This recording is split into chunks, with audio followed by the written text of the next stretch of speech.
Greetings and welcome to candlebsinesstips.com. It's a pleasure to have you here. Today we're going to be going over making candle wax samples. And wax samples are a great way that you can get a scent under the nose of more people than one candle alone. For instance, with the company I represent, we have votive candles. Now I could give away a whole votive, but one votive would go to just one person. But there is a way that I can use one votive and make about 35 scent samples. So that's what we're going to be going over today. And I'm also going to show you how you can do scent samples with a regular votive and can do scent samples with tea lights as well. So we'll cover a few different bases. But I'm going to move over into the manufacturing laboratory and show you how we make the scent samples. I'll see you in a second. Hi, and welcome to the candlebsinesstips.com kitchen laboratory. I'm going to be showing you how to make candle wax scent samples that you can pass out to everybody you know. Now, here are the things that you're going to need. You're going to need a bowl. You're going to need a standard cheese grater. Now, this is a cheap one. I picked it up at the Dollar Tree, and obviously only $1, and that way I don't have to use the same one for cheese that I use for my candles. You're going to need some 2x3 Ziploc bags. I just got these today at Michael's. They were $2.99 for 175 bags. Not a bad deal. You can buy these online at places like Paper Mart and Nashville Wraps, where you can buy like 1,000 of them for $5, and it's a much better deal. But I was out, so I went for convenient, and I got these today at Michael's, and they were in the beading section where you can make all the stuff for necklaces and whatnot.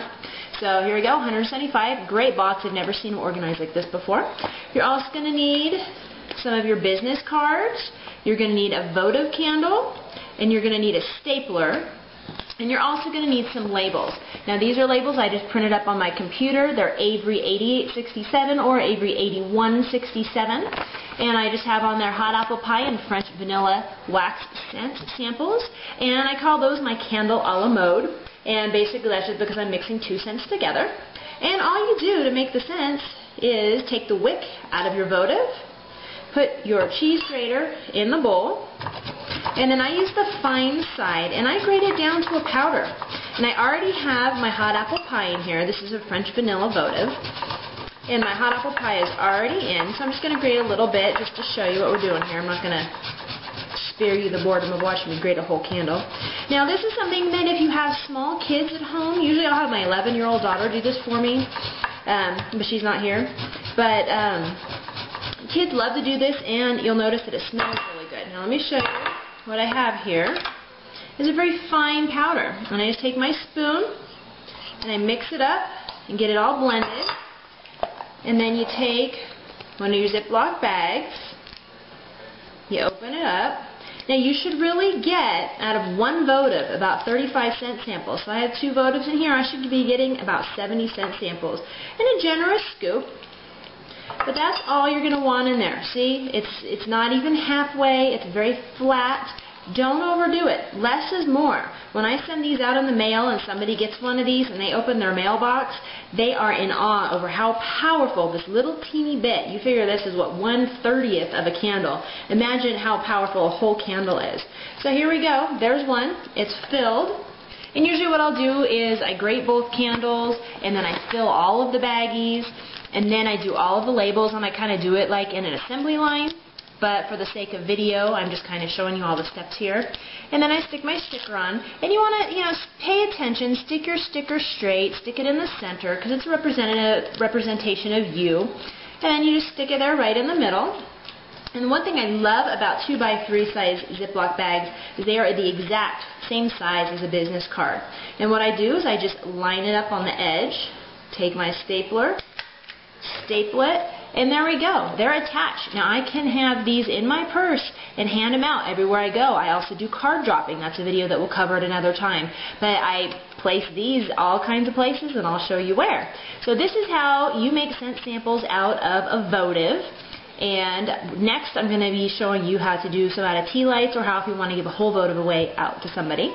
But this is this step, and we'll see you in a few minutes. I keep forgetting my head's cut off. So I'll see you in a few minutes, or seconds. Hi, and here I am, as promised, to show you how you can do scent samples with tea lights and with full-size votives.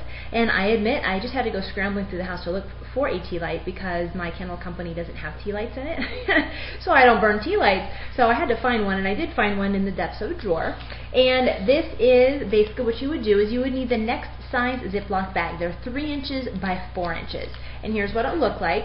And basically you put, what's nice about this size bag is a whole business card will fit right in there. And then you have your whole business card in the bag, and then you have the tea light in the bag, and then you have your scent sample and then your company information on there that has the tea lights. And then you just hand these out instead. And it's really cute packaging, so that's for the tea lights. And then if you were going to give out whole votives, perhaps your company doesn't allow you to grate down votives as samples, and that's one thing that I do want to make clear is be sure to check with the company that you represent their policies on making scent samples. Some of the candle companies out there do not allow you to grate down the votives to make scent samples, so make sure you're not in any violation. So make sure that it's okay. Some of you have to give out full-size candles that are not allowed to modify your existing product. The company I'm with does allow us to grate down the votives, so that's a perk for us. So definitely check your policies and procedures and your terms and conditions to make sure you're not in any violation and you make the type of scent sample that is allowed by your company. If you do need to give out full-size votives, and even sometimes I like to give out full-size votives. Perhaps you're in a conversation with somebody at Target and the gal seems very interested and just is a little bit more than a normal contact where she's just really excited and she's already asked for your website and is really looking for a home business opportunity. You might want to give her a little bit more. So this is what I do is I keep a few of these at hand, and it's a whole votive in a cello bag. Now this is a smaller size cello bag. It's just a very thin one. I think I bought 100 of these for maybe $4 from papermart.com.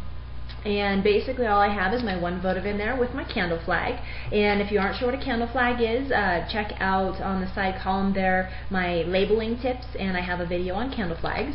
And then I just punched a hole in a business card and then tied a little raffia bow on there, and it's really gifty and it's cute, and somebody's going to take this home and they're going to open it and it's going to smell great and they're going to burn it.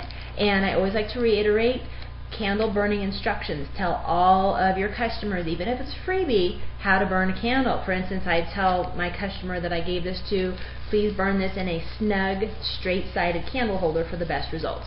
And basically what you want to do is get those samples out there. It's called planting seeds. The more the merrier. If you give out 1 a day, that is 30 in a month. If you give out 2 a day, that's 60, 3 a day, that's 90 contacts in a month. And that's planting seeds, and you never know when one of those seeds is going to sprout and somebody's going to call you or somebody's going to go to your website. So always, always keep planting seeds to keep growing your business, because if you plant the seeds and you don't tend to the seeds, they're not going to sprout. So it's an ongoing process. So keep planting, keep growing and glowing, and until next time, this is Alethea Anderson from CandleBusinessTips.com. Have an amazing day and see you soon.